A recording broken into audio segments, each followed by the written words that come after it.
औज़ुबिल्लाहिमिनश्शैतानिर्रजीम बिस्मिल्लाहिर्रहमानिर्रहीम। अस्सलाम वालेकुम।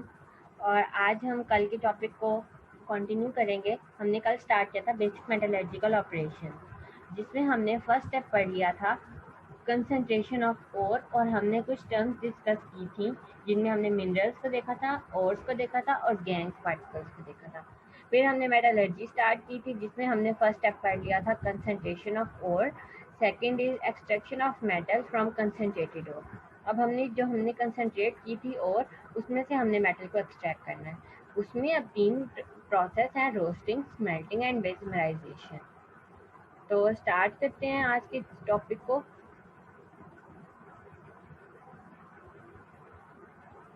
The metal is isolated from concentrated ore by chemical reduction or electrolytic process. 2 process के through होती है आइसोलेशन, केमिकल रिडक्शन और इलेक्ट्रोलिटिक प्रोसेस। केमिकल मेथड अब हमने देखने हैं। पहला है रोस्टिंग। रोस्टिंग वो प्रोसेस है जिसमें हमने कंसनट्रेटेड ओर को हाई टेम्परेचर पे और एक्सेस ऑफ एयर में ना हीट करना है। 2 कंडीशंस हैं, first is high temperature, second one is excess of air.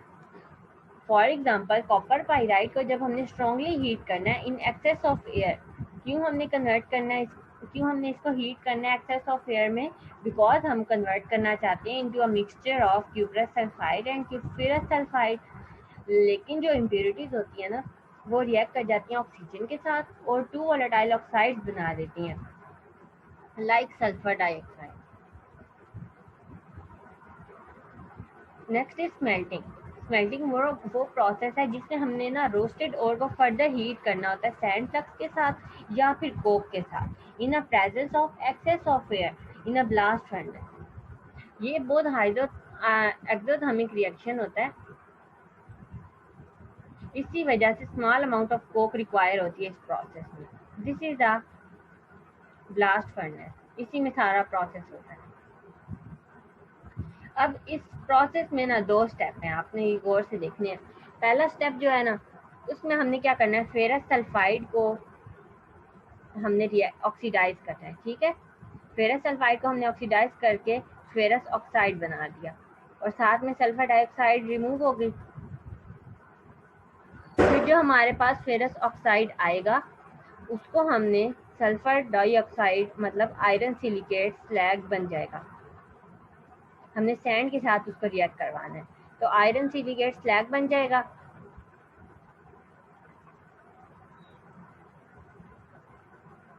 ये तो हो गया फर्स्ट प्रोसेस। अब जो सेकंड है इसका, उसमें क्या हमने करना है कि जो क्यूप्रस सल्फाइड है ना, उसको हमने ऑक्सीडाइज करना है और हमारे पास आ जाएगा cuprous oxide, sulphur dioxide remove हो जाएगी। फिर जो क्यूप्रस ऑक्साइड है ना, उसको हमने फेरस सल्फाइड के साथ रिएक्ट करना है और क्यूप्रस सल्फाइड बना देना है, साथ में फेरस ऑक्साइड बन जाएगा। ये 2 प्रोसेस है। Next is Bessemerisation. अब बेसिमराइजेशन थर्ड प्रोसेस है। इसके अंदर हमने क्या करना होता है, फर्दर हीट करना होता है मोल्टन मैट को। सॉरी, ये तो रह ही गया ऊपर। इसको हम कहते हैं मैट। जो हमारे पास आयरन सिलिकेट स्लैग था ना, उसको हम अपर होल के थ्रू रिमूव कर लेते हैं। वो बहुत ज़्यादा लाइटर होता है जिसकी वजह से वो सरफेस पे आ जाता है और हम उसको अपर होल के थ्रू रिमूव कर लेते हैं। सेकेंड जो बनता है क्यूप्रस ऑक्साइड, जब बनता है क्यूप्रस सल्फाइड के, जब हम ऑक्सीडाइज करते हैं क्यूप्रस ऑक्साइड बनता है, फिर उसको हम फेरस सल्फाइड के साथ करते हैं तो वो मिक्सचर बन जाता है। उस मिक्सचर को हम कहते हैं मैट। मैट को हम विड्रॉ कर सकते हैं लोअर होल के थ्रू और ये 45% ऑफ कॉपर होती है। फिर हम बेसिमराइजेशन को स्टडी करते हैं।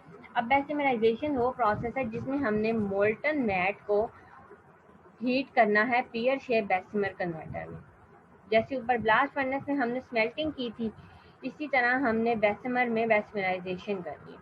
मैट को हमने फर्दर हीट करना है और ये जो बेसिमर है ये चारों डायरेक्शन में टिल्ट किया जा सकता है। Molten matte is mix with sand. अब जो मोल्टन मैट है उसको हमने मिक्स करना है सैंड के साथ with hot blast of air. Ferrous sulphide is oxidise to form ferrous oxide. अब जो फेरस सल्फाइड है वो oxidise to form ferrous oxide जो कि फिर रिएक्ट करती है सैंड के साथ और आयरन सिलिकेट स्लैग बना देती है। यहाँ तक तो समझ आ गई। अब नेक्स्ट पढ़ना है on the other hand cuprous sulphide. उसमें भी हमने दो प्रोसेस पढ़े थे, तो इसमें भी दो हैं। क्यूप्रस सल्फाइड फिर ऑक्सीडाइज होगा, क्यूप्रस ऑक्साइड बना देगा, फिर वो रिएक्ट करेगा क्यूप्रस सल्फाइड के साथ और वो फिर मेटालिक कॉपर बना देगा। This is Bessemer converter, peer shape Bessemer converter. The molten matte is shifted from converter to sand molds and is allowed to cool. The dissolved gas escape out forming blister on a surface of a solid copper. अब blisters बन जाते हैं और इसको हम कहते हैं blister copper. और blister copper is about 98% pure copper. It is further refined by electrolysis.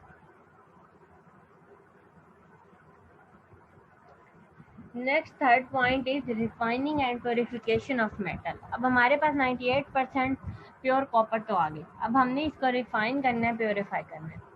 अब प्योरीफाई हमने कैसे करना है ये हम देख लेते हैं।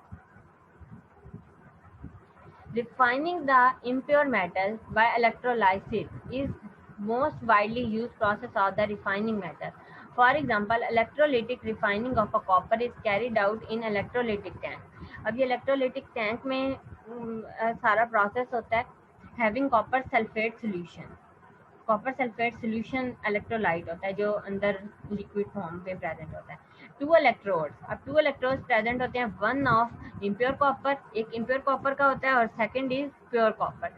अब जो इम्प्योर कॉपर का मेटल का इलेक्ट्रोड होता है वो एक्ट करता है एनोड के तौर पे, लेकिन जो दूसरा होता है प्योर कॉपर वाला वो एक्ट करता है कैथोड के तौर पे। Are suspended in a electrolytic solution. On passing the electric current through the solution, जैसे ही हमने पास करना है इलेक्ट्रिक करंट सॉल्यूशन में से,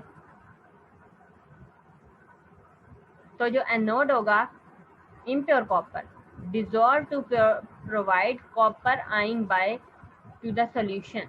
These copper ion are discharged by gaining of electrons from the cathode. वो कैथोड से इलेक्ट्रॉन्स को गेन कर लेंगे, thereby copper atom deposit on the cathode, और कैथोड पे डिपॉजिट होना शुरू हो जाएंगे, मेकिंग इट थिक ब्लॉक, एक थिक ब्लॉक बना देंगे कॉपर का, कॉपर मेटल का। अब जो इम्प्योरिटीज होती है ना, जैसे कि गोल्ड हो गया, सिल्वर हो गया, वो सेटल हो जाती है नीचे लाइक एनोड मड। अब पेपर में क्वेश्चन आ जाता है डिफाइन एनोड मड, तो आप लोगों ने ऐसी परेशानी होना कि ये तो हमने पढ़ा ही नहीं है, तो हमने पढ़ा है इसको। एनोड मड वो होता है जो इम्प्योरिटीज होती है ना, जैसे कि गोल्ड सिल्वर, वो सेटल हो जाती हैं नीचे इलेक्ट्रोलाइटिक टैंक में, और उन इम्प्योरिटीज को हम बोलते हैं एनोड मड। आई होप आपको समझ आ गई होगी इस लेक्चर की, और जो आपको समझ नहीं आई वो आप मुझे कमेंट सेक्शन में क्वेश्चनिंग कर सकते हैं। Thank you so much. अल्लाह हाफिज़।